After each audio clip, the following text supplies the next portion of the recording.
Industri olahan kelapa kekurangan bahan baku kelapa bulat di dalam negeri. Kondisi ini terjadi sejak adanya lonjakan ekspor kelapa bulat ke Cina.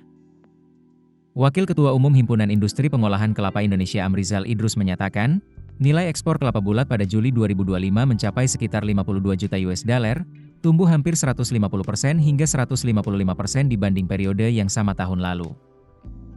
Menurutnya, mayoritas kelapa bulat itu diekspor ke Cina. Akibatnya, industri olahan kelapa di dalam negeri menjadi kekurangan bahan baku kelapa bulat. Hanya perusahaan yang efisien dan terintegrasi yang mampu bertahan di tengah harga bahan baku yang tinggi. Salah satu yang paling terdampak adalah industri pengolahan air kelapa. Hal ini terlihat dari ekspor coconut water concentrate atau air kelapa olahan yang anjlok 24% hingga 32% menjadi sekitar 2 juta USD karena kekurangan pasokan bahan baku.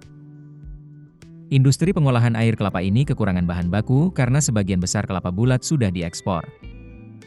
Amrizal menjelaskan, harga kelapa bulat di tingkat petani saat ini di kisaran Rp4.500 hingga Rp5.000 per butir. Petani memiliki kebebasan menjual hasil panen ke eksportir atau industri lokal, tergantung siapa yang memberi harga lebih tinggi.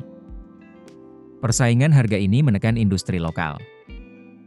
Ia juga menegaskan bahwa ekspor kelapa bulat berpotensi mengurangi devisa. Jika diolah di dalam negeri, setiap butir kelapa bisa menghasilkan nilai tambah hampir $1 dari produk turunannya. Untuk itu, HIPKI mengusulkan agar pemerintah mengenakan pungutan ekspor kelapa bulat. Menurut Amrizal, pemerintah sudah menyiapkan draft kebijakan terkait pungutan tersebut, tetapi belum diputuskan. Kalau pungutan diberlakukan, maka harga kelapa di tingkat petani bakal turun dari harga saat ini Rp4.500 hingga Rp5.000 per butir. Kepala Pusat Makroekonomi dan Keuangan Indef, M. Rizal Taufikur Rahman, menilai lonjakan ekspor kelapa bulat menimbulkan paradoks. Di satu sisi, peningkatan ekspor mendorong devisa dan memperbaiki harga di tingkat petani. Namun di sisi lain, mengancam kelangsungan industri pengolahan dalam negeri yang membutuhkan pasokan bahan baku secara stabil. Keputusan bisnis terbaik datang dari data, bukan tebakan. Mudah berlangganan Business Insight dengan subscribe with Google.